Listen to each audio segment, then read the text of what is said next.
Thank you all for joining us tonight for this is actually the last History Happy Hour in the 2019-2020 season. And in June, we'll be starting our 2020-2021 season. That's a lot of numbers there. So thank you all for joining us. My name is Kelly Hancock. I'm the Public Programs Manager at the American Civil War Museum in Richmond, Virginia. And as always, I like to begin the program with just a few announcements about upcoming programs. So we have a program coming up this Thursday evening. It will be at 6:30, Humans and the Environment. And this will be part of our Foundry Series programs. We will have with us Doctors Timothy Silver and Judkin Browning, and they will be talking about giving a talk based on their book, Environmental History of the Civil War, and looking specifically at the Peninsula Campaign. So that's on May 28th. Then on June 8th at 6:30, we will have the first of our new series of History Happy Hours with our historian, John Koski, speaking on the Byzantine backstory of Richmond's Jefferson Davis Monument. And then on June 18th, which is a Thursday night at 6:30, we have a book talk with Steve Norder. He will be speaking on Lincoln Takes Command, the campaign to seize Norfolk, and the destruction of the CSS Virginia. So put those programs on your calendar, and you can always check out our website, acwm.org, for more information on programs. I'm working on adding a few additional programs, so continue to check things out and remember our website. So now what I'm going to do is introduce our speaker for tonight, and we are very pleased to have with us Beth Parnicza, who is the Chief of Education and Visitor Services at Appomattox Courthouse National Historical Park. She served for 8 years as park historian at Fredericksburg and Spotsylvania National Military Park, and has written several articles on the Civil War, memory, and interpretation.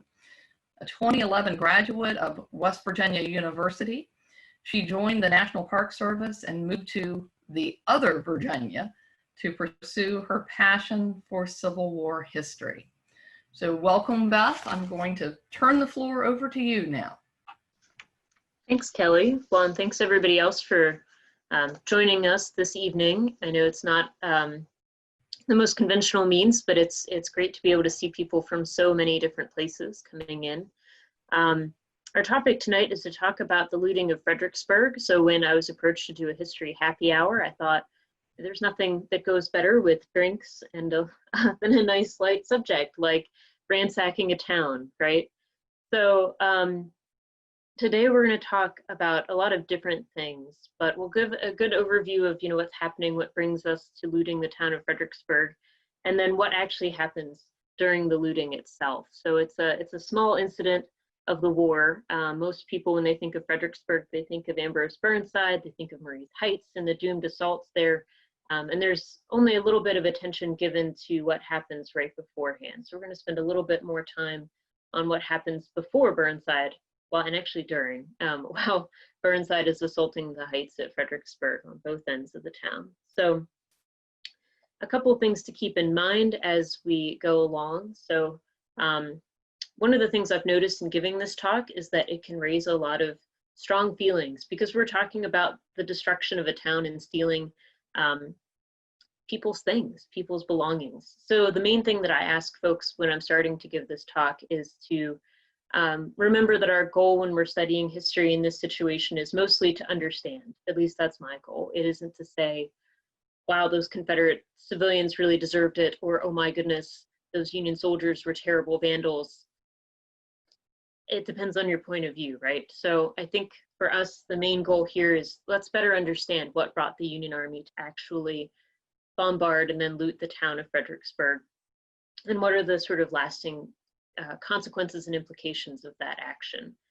So some of this is going to be analytical and intellectual, and then some of this is going to involve the best time that some of these soldiers ever had. So we'll be a little bit in a couple of different camps as we go along. But I want you all to think about putting yourselves in the shoes of the Union soldiers as they approach Fredericksburg. So think about what it means to have been fighting in a war and losing, even though you outnumber your opponent for many, many months. Finding, the Battle of Antietam in September of 1862 to be a draw at best, and then here Fredericksburg. So you've just had the preliminary Emancipation Proclamation signed following the Battle of Antietam, and then bringing us into later in 1862, here's Ambrose Burnside's attempt at a campaign. He has a lot of challenges in converging on Fredericksburg, and most particularly in getting across the river. So basically Burnside arrives opposite the town of Fredericksburg in mid-November of 1862. He stares across the river for about 2 weeks, waiting and hoping that pontoon bridges will arrive that will help him to get his army across the river. And then, as he's trying to get across the river, once the pontoon bridges arrive, of course, now the Confederates are holding the town in force. They've been watching Burnside from across the river. Things are not as easy as he originally planned. And so he tries to get across the river, starting with really around 1 o'clock in the morning on December 11th of 1862. And as he tries to do this, he's going to have his men try to build their bridges under cover of darkness. Of course, as soon as it's light enough to see those bridges, they're only about halfway across the river. The bridge builders, the engineers start getting sniped off of the pontoon bridges. They're unable to continue building them. They run off the bridges. Burnside tries to bombard the sites along the river that have sharpshooters. That fails. He sends the bridge builders out again. They get shot back off of the bridges. Burnside bombards those locations again, sends the bridge builders back out. Doesn't work. They get shot again. They come back off the bridges.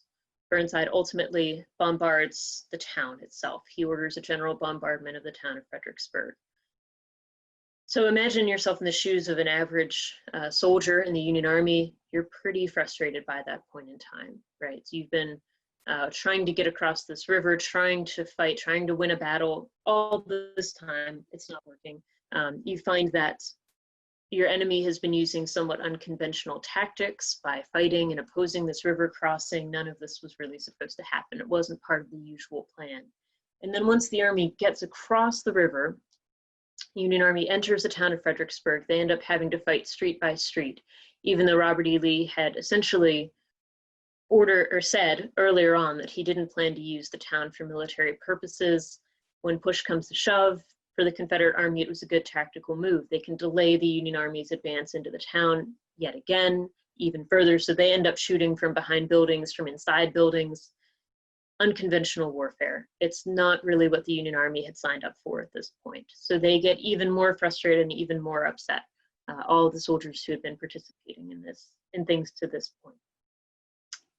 Some point towards the later afternoon, the Confederates start to fall back. They're giving ground in the town, and then they fall back to their defensive positions beyond the town of Fredericksburg, up on Marye's Heights and down toward Prospect Hill. Lee occupies a very long line on the high ground. So then the Union soldiers move into the town itself, and what are they looking at? They're looking at a partially destroyed, heavily shell-damaged town. Some of them might be looking out across to see that there's an open plain, and then there's the Confederate position. So things maybe aren't looking so great for their next day either. So for these men, there's a lot of anxiety, there's a lot of frustration, there's a lot of emotions built up, and you know exactly how you're feeling. It's going to depend on who you are as a person. But certain things result. And some of this you can just think about in general. You know, what happens when you set an army loose on an unoccupied enemy town? It's not going to be pretty. So the town itself is almost empty of inhabitants. With the Union Army on the verge of town for 2 weeks, most of the people living in Fredericksburg had decided that it was time to get out. And most of them had evacuated the town. Only a few people remained in their homes. The town was used again in the street fighting. So there's certain factors that are really playing into why these federal soldiers started to react the way that they did. But what's important is to start to understand exactly why. And again, to keep in mind just how we can view this. So one of the most fascinating pieces of correspondence that I ever found in the Park's archives had to do with a piece from our collection. And it was a McGuffey reader that was picked up in the town of Fredericksburg during these events. So somewhere between the evening of December 11th and probably the end of the day on December 13th. This is going to happen each day that the Union Army is occupying. So this McGuffey reader picked up in the streets. Interestingly enough, when the descendants of this person who took the McGuffey reader donated it to the park, they specified that it had to be termed as picked up if it ever got its way into the exhibits. There was no stolen, there was no looted, there was none of those other words could be applied. It had to be picked up in the town. Because we don't necessarily want to think about our noble ancestors as being thieves, right? We want to think about them maybe picking up spoils of war at best, and even that's a little bit touchy. But I think one of the things, again, as we start to talk about this subject, it's going to be important to kind of level the playing field a little bit. Looting is something that armies have done since the dawn of time. It doesn't make it right, but it is something that's pretty common to a lot of experiences. And it doesn't necessarily make all of those who've participated in it terrible human beings. Usually I ask folks, and I can see a few videos, so I'll continue to do this. So raise your hand if you know somebody who owns spoils of war, some kind of souvenir from their service or a relative service. And I'm going to raise my hand because I have things that my grandpa picked up in World War II. Notice I said picked up. Yeah, so it's a pretty common thing that even persists to today. This is not an uncommon thing, but there are certain pieces of this story that are uncommon, which I think is part of the fun of looking into it. So let's paint the picture. And here's one of my favorite, most descriptive quotes that I think you all will enjoy. So this is from a fellow in the Second Army Corps who wrote, "The writer recollects seeing one gigantic private of the Irish Brigade wearing the white satin bonnet of some fair secesh bride, while another sported a huge scoop bonnet of the olden time, a coffee pot that would hold 10 gallons.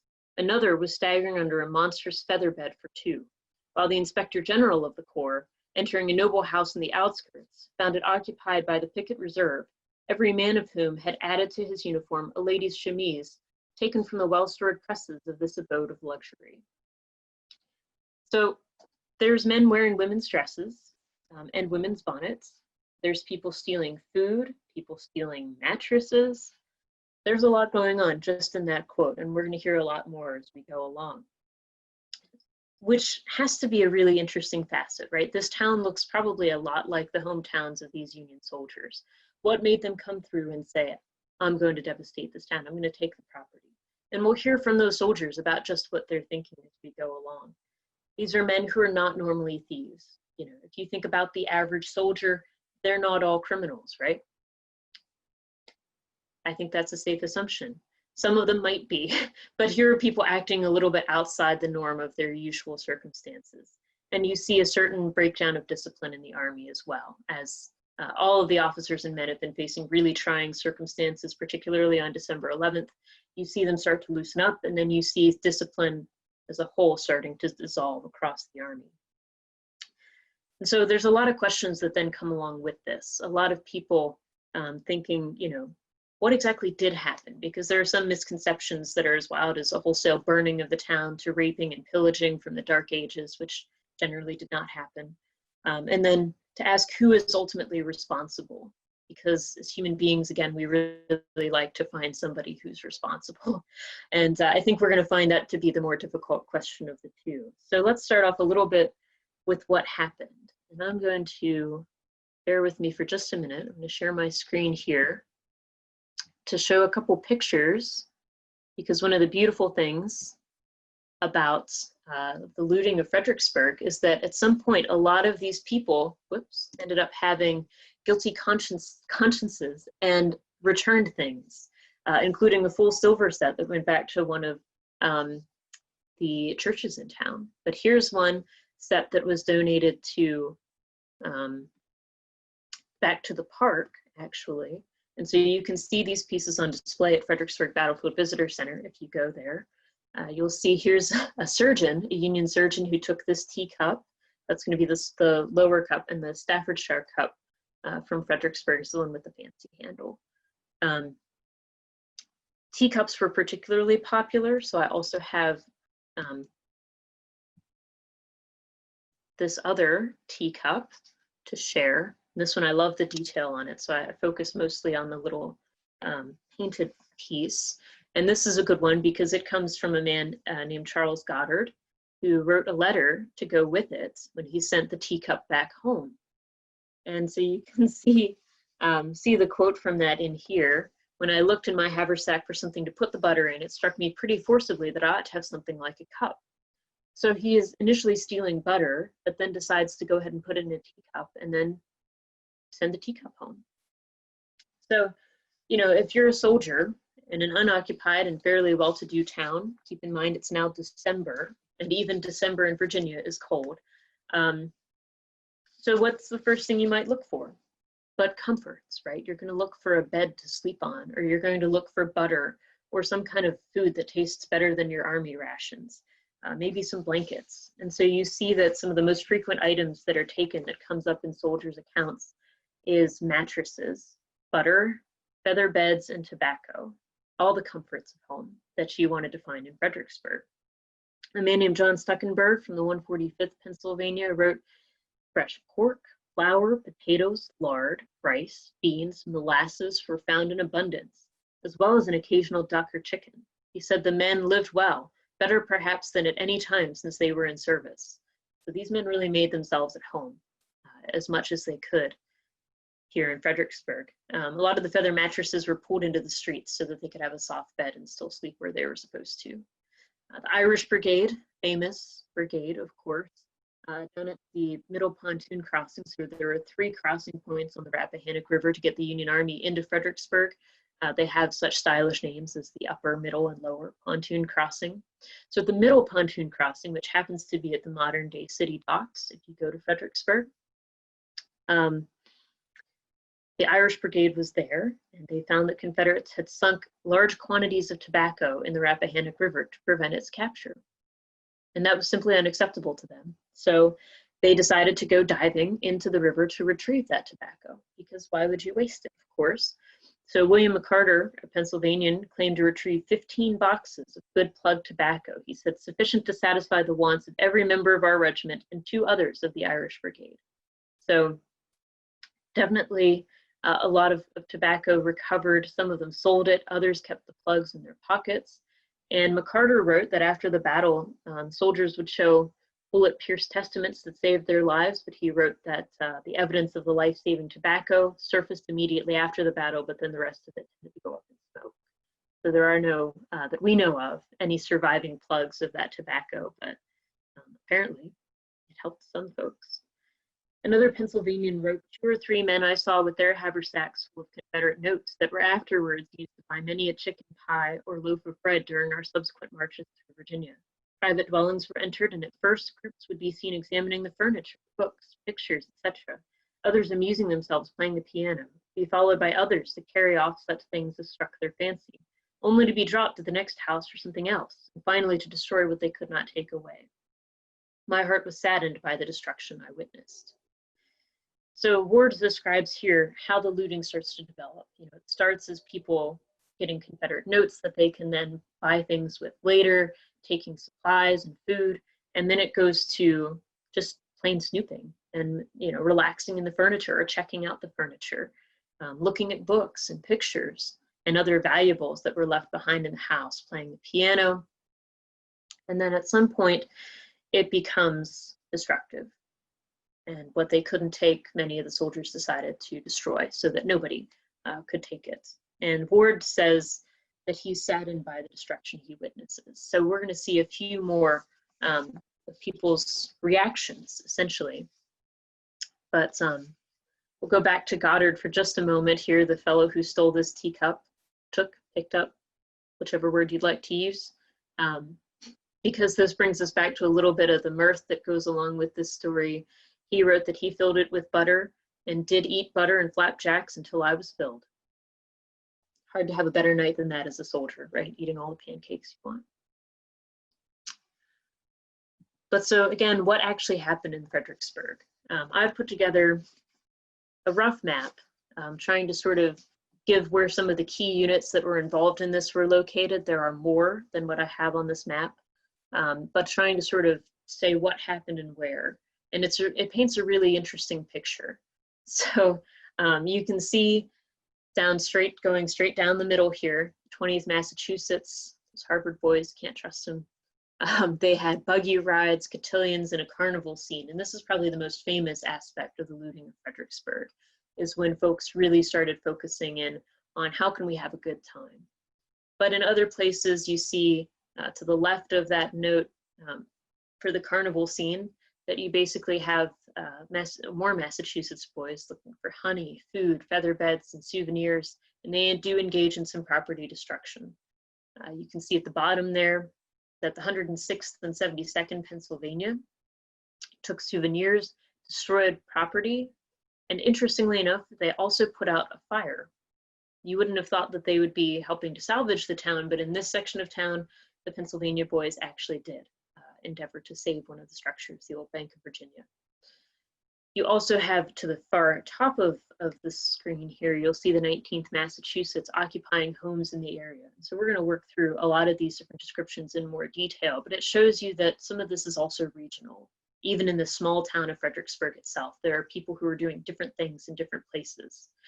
You'll see another set of Massachusetts boys, and at the Provost Guard there in yellow, we'll come back to those piles of looted items. And probably one of the most frequently asked questions here is, what on earth was the Provost Guard doing? Wasn't anybody trying to stop these people? And so, again, hang on to that thought, because we will definitely be back to that. So here's a few more descriptions of what's happening. And from there, we'll start to pull apart, what's motivating this? How is this actually what's taking place in Fredericksburg? So here's a quote from Major Henry Abbott, 20th Massachusetts, those guys right there in the center. He wrote to his sister, always an interesting thought of who admits to what and who they're writing to with these accounts. But he wrote, I tried to get you some memento of Fredericksburg, but got nothing better than a commonplace edition of Byron. I've got a very good edition of Plutarch's Lives for the governor. I did get a most beautiful writing desk, but it was taken away from my servant.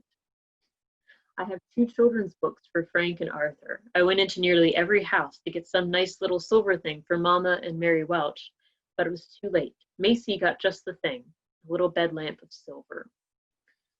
So this is one of my favorites because Abbott actually mentions his servant. His camp servant is helping him to try to recover these items.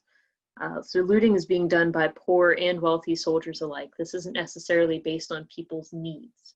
Certainly the soldiers, even if they're wealthy, are going to be hungry and cold, but you see Abbott's talking about souvenir hunting. He's not really talking about looking for blankets, but you do see him interested in picking out souvenirs for family and friends, which is so interesting. He's writing to his sister that he couldn't find something to steal properly for his mother. He also says that Macy got just the thing. Macy is the colonel of the regiment. So folks are asking sometimes, well, what happened to the officers? The officers are also looting. So that colors things a little bit. You also see that the writing desk was taken away from Abbott's servant. So the Provost Guard finds that they really can't keep order, and they simply set up piles of looted items at the bridges. So they can't stop the looting, but they can at least stop people from taking stuff back across the river and over to the winter campsites. Another description here from Massachusetts says, the visitors to the main streets had returned, generally bringing some useless article which the inhabitants had not removed and which had attracted the soldier's fancy, but which he was not allowed to retain by the Provost Guard. Tobacco was discovered in great abundance, in various shapes of pig, plug, and twist. Several had found old-fashioned calico dresses and bonnets, came back dressed in them, cutting a swell appearance and exciting much mirth. It was a sickening mixture of death and frivolity. So you see the looting starting to grow out of control. So it might have started with butter or flapjacks, tobacco, and then it soon starts to grow. People finding old-fashioned dresses and starting to put them on, people finding other things and other means of basically having a good time. I love the way that this is from a regimental history, and I love the way that the writer characterizes it. He says at the end, it was a sickening mixture of death and frivolity. Because of all the descriptions of the looting, this is probably the most accurate. You know, you're standing as one of these Union soldiers, you're standing here the night before, or so they think, it's really gonna be 2 nights from now, of a major battle. So to them, they're standing on the edge of life and death. Most of these men are veterans. This isn't their first fight. They know what's coming, and they know it's not going to be pretty. So how should they spend the evening? How would you spend the evening? And some people say they were just ridding themselves of anxiety. Some say they were just having fun. This might be their last night on earth. They might as well have a good time, even if that means putting on some woman's dress. But then things start to get, yet still, even more interesting. So here we have a sketch titled The Sacking of Fredericksburg, and there's a lot going on in this scene. But you can see that it really depicts the chaos going on in the town itself. You can see the Bank of Virginia just distantly in the background there. That's one of the buildings that actually caught on fire, but you can see 2 men seeming to race horses. You see some men digging through trunks, sitting in rocking chairs, and just general dust and happenings all over the scene. It really is an incredible sketch to show, here's what this town actually looked like during that evening. Here's an account from a man in the 1st Minnesota.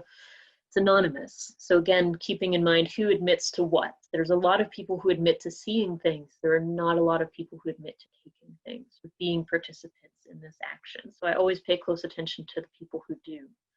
But here's a man from the 1st Minnesota who wrote, probably along Caroline Street in town. He wrote, it was a rich scene. There was a dirty soldier dressed in the choicest silks, escorted by other soldiers dressed in long tailcoats and plug hats.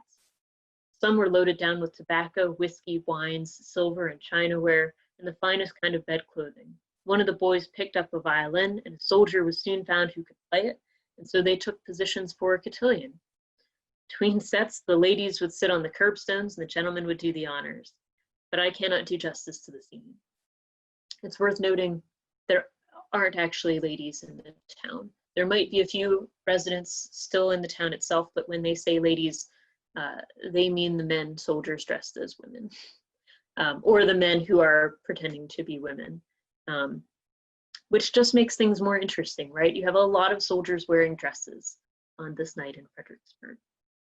There's another account from one of the 19th Massachusetts soldiers of officers masquerading as a Mrs. Smith and a Miss Jones when a shell broke through their house. They're the house that they were occupying.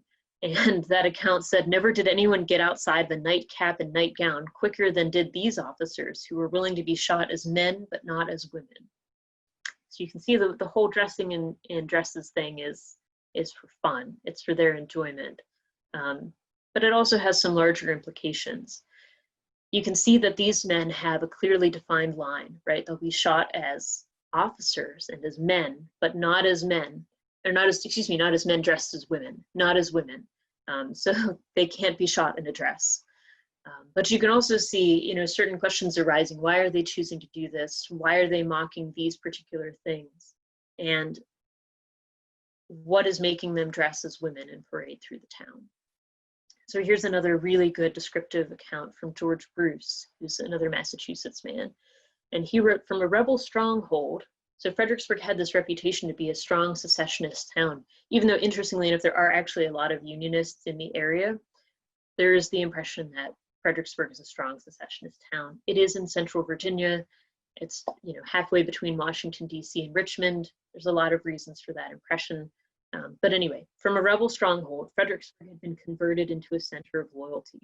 Clothed in the costumes of Virginia that were in fashion in the days of Mary Washington, a procession marched along the line with all the fun and frolic of Harlequin in his happiest mood. An old family coach, a relic of colonial days, was hitched to a mule with ears so long that they dropped on either side of his head by mere force of their weight.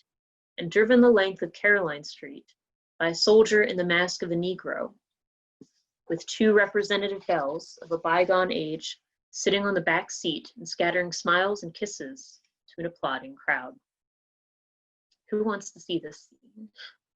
Because this seems really entertaining to me, but it's also very interesting, right? So there's a lot of pieces here that we can dissect, that we can pull out. They had the soldier, Bruce, writes about representative belles of a bygone age. So soldiers are dressed as ladies, but not just ladies, they're dressed as old-fashioned ladies. And they're parading down the street as such. You have a soldier in the mask of a Negro, as the quote says, which suggesting that the soldier's dressed in blackface and basically portraying an enslaved driver, most likely, who's driving this coach hitched to a mule. And they say specifically that they are converting Fredericksburg from a rebel stronghold into a center of loyalty by recalling the days of Mary Washington, perhaps, or by filling it with Union soldiers, or something more. So you can see and hear some of the depths of the looting. So obviously some of this is men blowing off steam, men looking for food, men having a good time, but then you also see different layers mixed into that action. You see how they are actually using this to mock Southern conventions and the Southern way of life. With the soldier in blackface, with women in outdated dresses, with men in outdated dresses, outdated women's dresses, and just having a parade, a ridiculous parade led by a mule. So it's really lots of different layers mixed in here. And one of the things that it makes me think of is the importance of women to the idea of the Confederacy. So you think about how men in the army are able to represent kind of the fighting spirit of the Confederacy, but women at home, as would be traditional for women in the home front almost any time, would be considered, you know, in many ways the heart of the Confederacy. They're the ones that are keeping the home fires burning, they're supporting their husbands in the field, or their brothers, or their sweethearts, their sons. You know, there's a lot that goes into being a woman of the Confederacy. And so for them to put on the clothing that would belong to these Confederate women also suggests a lot, you know. And now, did these soldiers sit down and say, you know how I bet I can mock the Confederacy? This is it. But once they started, they recognized how exactly that worked out. So whether or not they sat down and planned all this out, as soon as they started to realize what they had, or whether they said, let's make this look as ridiculous as possible, which means we're going to make this look as old-fashioned and as Confederate as possible, or as Southern as possible. You know, it's hard to say. There's a lot, as with any historical event, there's always going to be a few more questions than we have answers. But I think it's a really interesting statement that they end up making. Oh, sorry, I meant to bring up Ladies of the Confederacy, right? So this is a political cartoon referencing the ladies of New Orleans, who were, of course, very disrespectful to the Union occupiers as soon as the Union forces moved into New Orleans, until Benjamin Butler makes his famous order, which basically forced them to be a little bit more respectful. But you can see even in this illustration, the views of Southern womanhood from the Northern point of view, being that they are somewhat uncouth, they're a little bit backwards, they're spitting in people's eyes, and you can even see a little Confederate flag waving from that woman's dress. So you can see how what Union perspectives were of Southern womanhood that they're drawing on for this event. So no matter what these Union soldiers intended to do, the consequences were pretty serious. If you look at the town of Fredericksburg even today, you'll find that there are a lot of historic homes, and a lot of those historic homes still have shell damage from the bombardment of the town. And there's still some folks who are not feeling so kindly about the looting that took place in Fredericksburg. And so I think it's important to keep this in mind from really all perspectives. For the soldiers, they worked hard to justify what they did after the fact. They saw, and they did this in a couple of different ways. One of the main ways that they did this was by sort of identifying certain boundaries. So in this photo, we see the ruins of the Bank of Virginia that stood in downtown Fredericksburg.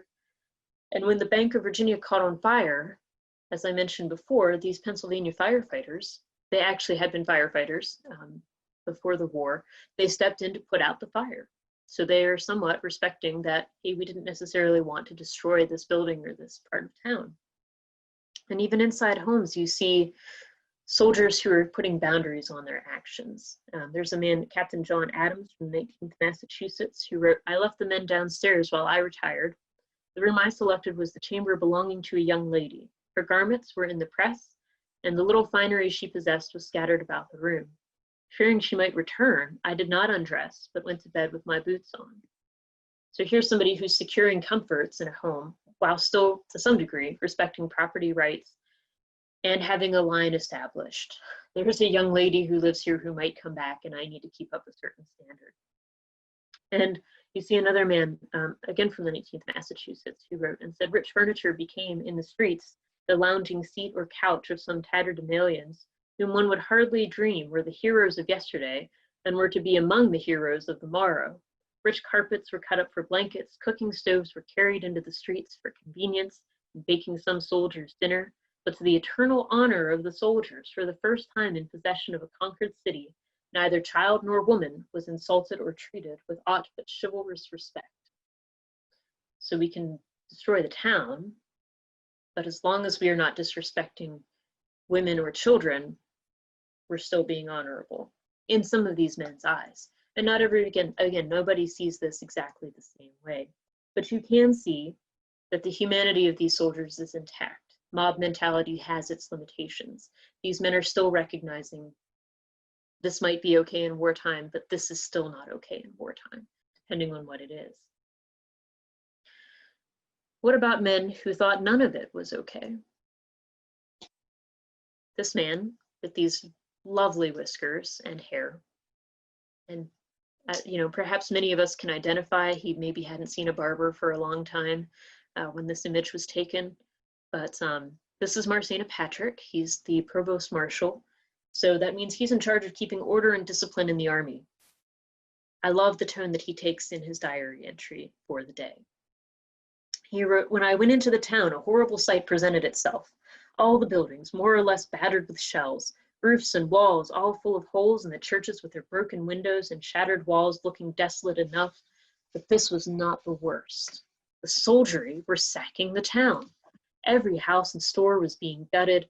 Men with all sorts of utensils and furniture, all sorts of eatables and drinkables and wearables were carried off. And as I found one fellow loading up a horse with an enormous load of carpeting and bedding, I gave him a cut or two with my riding whip that started him in a hurry, and then put him with my prisoners. I found in the town a most deplorable state of things. Libraries, pictures, furniture, everything destroyed, and the brutal soldiery still carrying on the work." So Patrick is actually taking prisoners and cutting people with his whip. He's feeling that strongly about this loss of discipline in the army. He sets up guards at the pontoon bridges and racks up piles of furniture and other belongings that he would not allow to cross back to the winter camps on the other side. It's so rampant that on the morning of the battle, Darius Couch, commanding 2nd Corps, calls for Patrick to clear the houses so that the troops will stop looting and will participate in the battle. So this is not just a one evening kind of thing. Some of these things did take place, most of these took place on the evening of December 11th, but some of this continued all the way through the morning of December 13th, while the battle was taking place.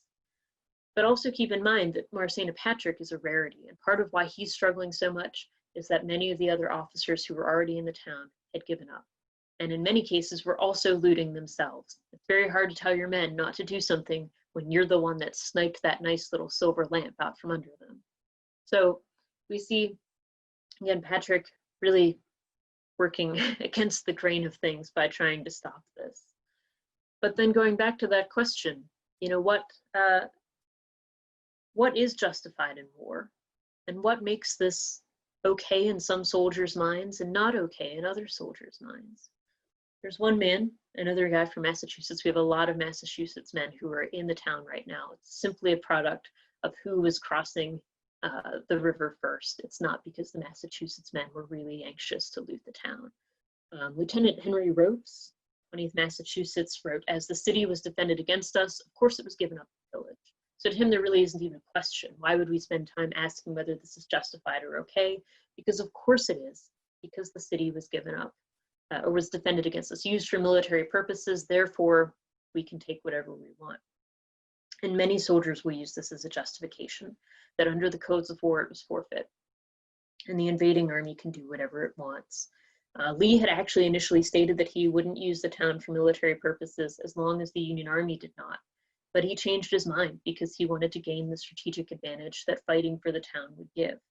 And in doing so, he sacrificed the town. But even beyond sort of the codes of war or how these soldiers understood what was right and wrong according to war, wouldn't you think that, again, it might occur to some of these soldiers that, hey, Fredericksburg looks an awful lot like my hometown. This is not that different. And here's one man who did, and he draws a really interesting conclusion. He said, let us make a comparison. Nantucket, his home, occupies about the same area that Fredericksburg does, but the latter has more inhabitants. Now suppose an army was about to bombard the town. The inhabitants would naturally leave in a hurry, taking but very little with them, and when the hostile troops gained the town, what a picnic would be in store for them.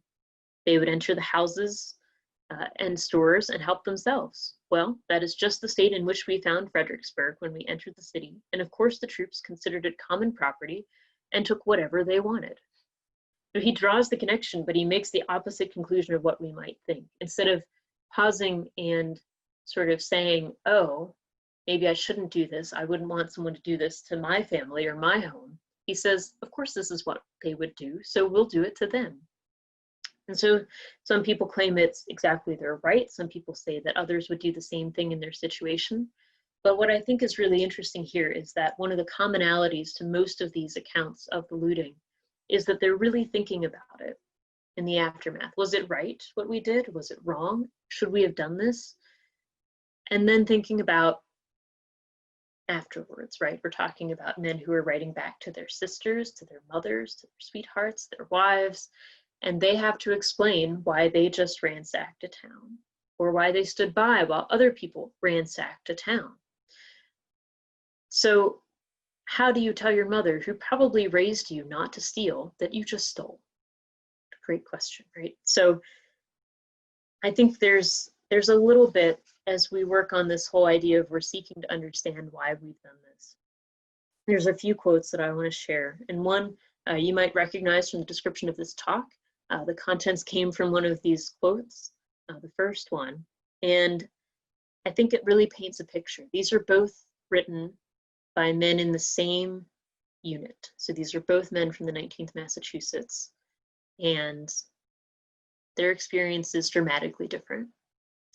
So one man wrote, just about dark, one of the men of the regiment was seen to proceed rapidly up Caroline Street by devious lines toward the enemy's pickets, with a live goose by the leg in one hand and a black bottle by the neck in the other, in pursuit of a particularly lively pig, and singing, I dreamt I dwelt in marble halls, with the utmost power of a voice not especially melodious at any time, and not much improved by his recent potations.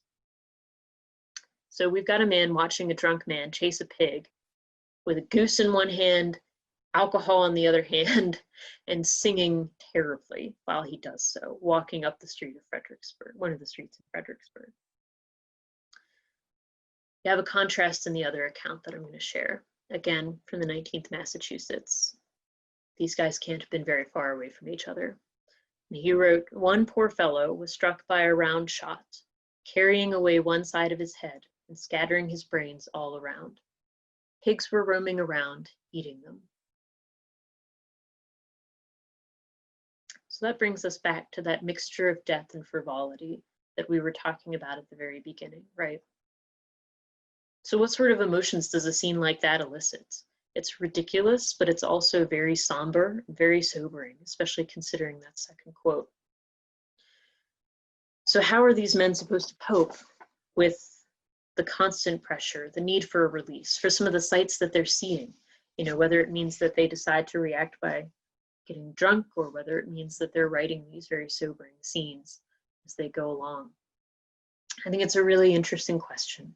And to help answer it, probably the most key quote that I've found is the one I want to share as we wrap up before we get into folks' questions, which I'm really excited to see and answer. But this is from another Massachusetts man, a different unit, 15th Massachusetts, and his name's Private Roland Bowen. And he wrote, he's writing to his mother. So put yourself in these shoes. You're writing to your mother about your experience in Fredericksburg. And he said, such is war. But we stole or destroyed everything in the city. Great was the ransacking thereof. Mother, you know but very little about war. One Reb was killed with a cannonball, and 3 days after the hogs were eating up the body, and no one would take pains to drive them away. I was too busy stealing in the city. Besides, I knew the hogs wanted something to eat. Such is war. So he repeats such as war twice, which I think tells us a lot about how he's feeling about the situation. He tells his mother that she couldn't understand because she isn't in the midst of war. And she hasn't seen the horrors that Bowen is now acclimatized to, that he's used to, that he's writing to her about and trying to explain why he's taken these actions, why he hasn't driven away pigs from the bodies of soldiers that were killed. I suspect that in his wildest dreams, Roland Bowen never imagined that he would be writing a letter like this to his mother until the circumstances presented themselves. So you see that the war is changing these men, and that's part of what's happening in this fight overall, and part of what's driving this looting. These men are different than the men that left home. And in turn, you see them changing war themselves. So while they're frustrated on the battlefield, they can still mock Southerners, secession, the Confederacy by looting the town. They can still strike a blow to the civilians, to the women, to the families left back at home in Fredericksburg by looting the town. So even if they don't get victory on the battlefield, which, as many of you all know, they do not, on December 13th, the Confederacy wins a pretty resounding victory at Fredericksburg. But these men are able to strike a blow simply by participating in the looting of Fredericksburg. So I think, again, we're left with not a lot of easy answers as to just what motivates these men. There's a lot of different things, and it depends entirely on who they are, what they've seen, and how they're feeling. A lot of them are going to justify, based again on military occupation and use of the town. They emphasize Fredericksburg's Secesh connections as they write. But I think in the reality, they see that in a war of democracies, as the Civil War was, public opinion, votes, support, all of these things matter. And so what happens on the home front and what happens politically and socially matters almost as much, if not more, as what happens on the battlefield itself. So again, you can see different sides here. If secession hadn't been a popular cause among Southern citizens, would the Union Army even be here? Would these soldiers be stuck out in the cold and hungry and potentially ready to die the next day? But conversely, did these families deserve to lose everything that they had for a cause that they may or may not have supported? It's not an easy question, and it's not an easy situation. And so I think it's at best, it's a reminder of the really high stakes and the core issues at the heart of the war. What are you willing to sign up to die for, to fight for? And how much are you willing to sacrifice to make that happen, to see that to its end? To kind of draw the story back together again, I mentioned Union defeat at Fredericksburg on the battlefield. In terms of the civilians left behind at Fredericksburg, they returned to devastated homes in a lot of cases. But the cause of the Fredericksburg sufferers becomes a rallying point for the Confederate forces and society. And about, well, really over $20,000 is gathered for their relief to help them through to recover from what's happened to their town. So you can see that not only from citizens across the South, but even in the Army, the Confederate Army, Northern Virginia itself, there are soldiers who are raising money to help support the victims of the looting of Fredericksburg. And so in some ways, you see this actually having a polarizing effect. More damage struck to the heart of the Confederacy in its civilian population, the more resolved the civilians and soldiers alike become. And the Union Army, even though defeated on the battlefield, let off its steam in Fredericksburg, and in some ways becomes even more resolved. You do see a lot of desertion and low morale following the Battle of Fredericksburg, and perhaps it's because these men are continuing to feel like no matter what they do, they aren't going to be able to achieve victory. So it's a complicated question and a complicated issue. But I think it ultimately leads us to question the war's conduct, the nature of relations between the Union and Confederacy at this sort of balancing point and a shifting point in the war. So with that, thanks everybody for listening in. I've noticed that the chat's been going a little crazy and I've had to not watch it, but I'm sure there's good questions or comments in there and time for Q&A. So I think Kelly's gonna have sifted through and maybe share some of those questions. Thank you, Beth. Excellent talk. And yes, there are a lot of questions, so I will be kind of picking and choosing. We probably won't get to all of them. But someone wants to know about the post-war perceptions toward the North, as far as people in Fredericksburg. They're reminded of Sherman and the way he was vilified. And then they also want to know, was there ever an effort on the part of the citizens of Fredericksburg to get compensation from the US government? Good questions. So hopefully I remember that all. So to get compensation from the federal government, I'll start from the end and work back. You had to prove loyalty to the Union cause. A lot of the citizens of Fredericksburg were going to have trouble with that part. But during really the 4 major battles fought in and around the Fredericksburg area, there were some Unionists who suffered significant damage to their homes and were able to get compensated for what happened. Not so much from the looting that I've been able to see. What else? Post-war feelings in Fredericksburg.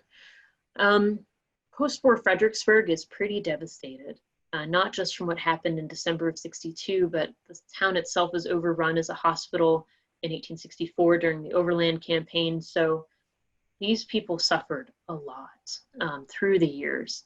And so I think there was some level of unpleasantness due to the looting, but you also see a town whose initial instinct is to try to figure out how to recover from the war. So there's sort of inherent bitterness, but it doesn't quite have the same level as the feelings, I think, through the Deep South towards Sherman or in the Valley towards Sheridan, probably because the destruction is more localized. But I have definitely had, so I worked at Fredericksburg in Spotsylvania for almost 10 years. And while I was there, I had the really distinct pleasure of working at Chatham Manor, which was a Union headquarters, not Burnside's, but it's across the river from the town. And I mentioned to one visitor that there was some graffiti that they might want to see that the soldiers had left behind. And it's one of the really neat things that you can see at Chatham Manor if you visit. And I thought she'd missed it because she kind of went through pretty quickly. And she looked at me and said, I didn't see it, but I'm not surprised. Those Yankees did all that sort of thing to us. And she slammed the door and left. I said, okay, so there's still some strong feelings. One of the things that dilutes that in Fredericksburg today is that there's a lot of transplants. So it's getting to be part of that Northern Virginia region, and there are not a lot of original locals. But in short, I would say post-war Fredericksburg is mostly struggling to recover and dealing with the same questions, like what do we do with emancipated slaves? How do we move forward as a society? How do we figure out the new power dynamics of this town? So a lot focused on recovery, which probably then has a little bit of grains of, I can't believe this happened to us. All right. Did any court-martial follow the sacking of Fredericksburg, or was the behavior tacitly condoned? That's a great question. I went digging through the court-martial records, hoping to find something. Marcena Patrick was so upset, I couldn't believe that I could not find a single court-martial related to the looting of Fredericksburg. I don't know if they felt like they didn't have enough evidence, or if they felt like they'd have to cashier so many officers and men that it wasn't worth the time. I've never found a justification for why there are no court-martials after the looting, but I cannot find a single one from that time period that actually addresses the looting of Fredericksburg and actions taken by soldiers in that time. Okay. And someone wants to know about, are you aware of any silver or other valuables that were buried at the time and then found months or years later? They have a family story about silver being buried in South Carolina. Sure. You know, I actually haven't heard any specifics in Fredericksburg. There's a lot of people who take valuables with them, whatever they could take.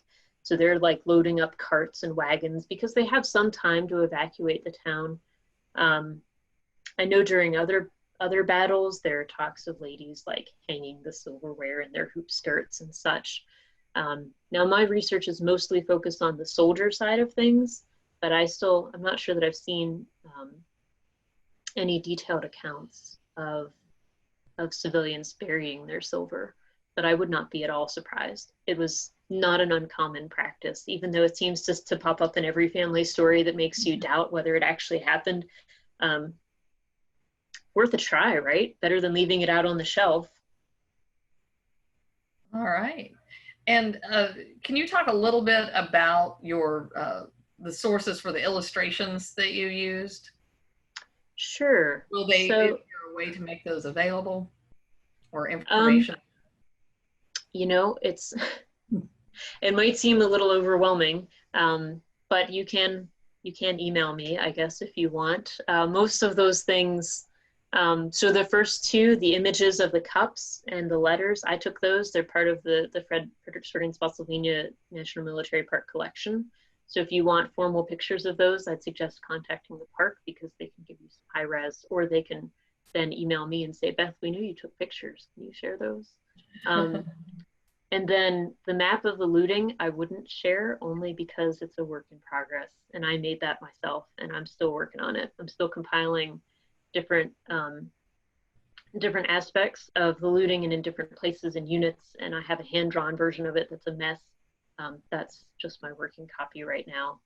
And the Arthur Lumley sketch, I believe you can find on Library of Congress. So for those of you Civil War nerds out there, if you have not searched through the Library of Congress and its extensive holdings, loc.gov, and you can just go to town. They have a ton of photographs, prints, sketches that are all available. You might have to check on public domain or not, but you can still see a lot of great images. I'm pretty sure that's where I found the Lumley sketch. Great, thanks.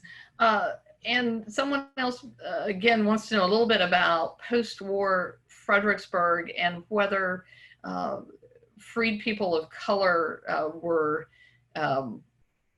assaulted, whether there were outrages against them as a result of involvement in helping the Union. That's a good question. You know, I don't know of much in that way. I know that there was some retaliation against some white men who lived in the area who helped the Union Army during the Battle of Chancellorsville, who served as spies for the Army of the Potomac.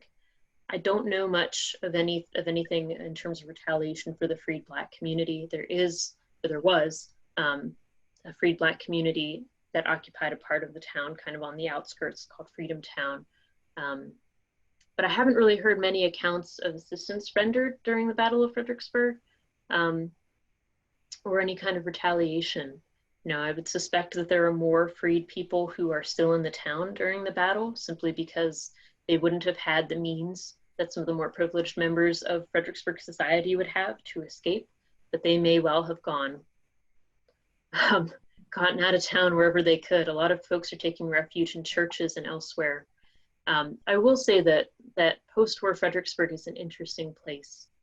It's much like a lot of the South. It's not a great place to be if you're a person of color in the post-war. So while I can't tell you of any instances of retaliation, I can tell you it was still not great.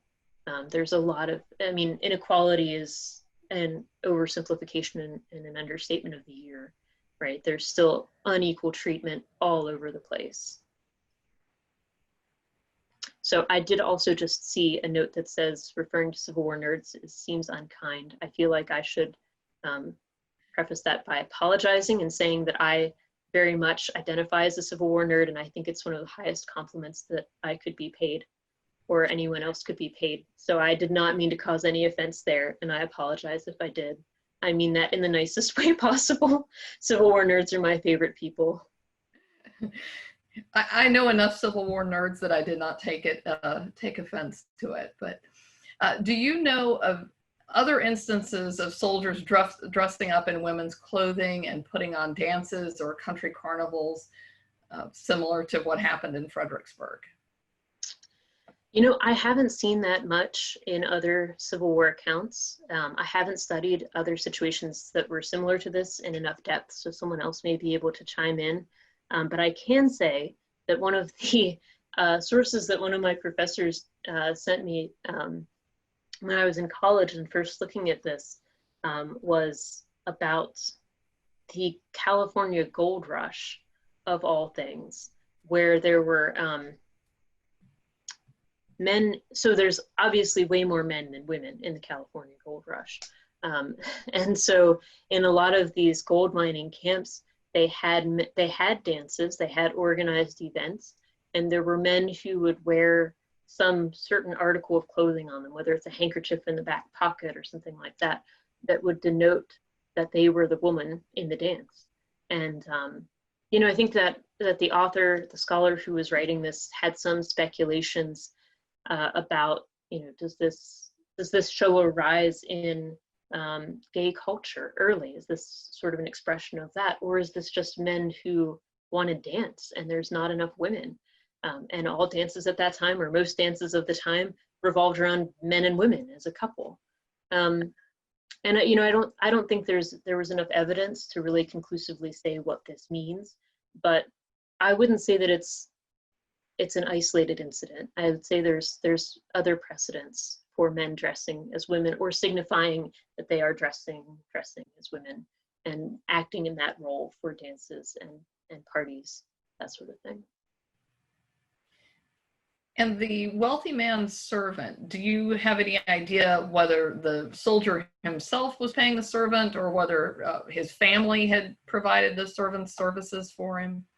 You know, I don't know. It's the soldier was Henry Abbott, who's a very well-known, it leaves a very well-known account. It is published, and I could go back and look at it. Oh wait, I think I actually have it. I think I have it on my shelf. So actually, if someone wants to like send me a private message, I can privately send you my email and we can talk about that source. But I don't know, you know, and I likewise don't know. You know, a lot of soldiers pick up, now a lot of this happens over the winter of 62 to 63, but a lot of soldiers pick up escaping enslaved people to become their camp servants. So I don't know either if this is a servant that Abbott brought from home or picked up while he was in the army. That would definitely be an interesting question that the book probably knows the answer to, but I haven't looked up. All right. Well, I think we are about out of time. So with that, I think we'll end on that question. I know we didn't get to all of the questions that were asked, but thank you all for being so engaged. And Beth, thank you again for an excellent presentation. Thank you. Thanks again for having me, and thanks to everybody for sticking around, listening, and having such great comments and questions. Well, good evening, everyone. And don't forget that we have a program coming up Thursday evening, Humans and the Environment. All right, so I'm going to end our meeting. Everyone have a great night.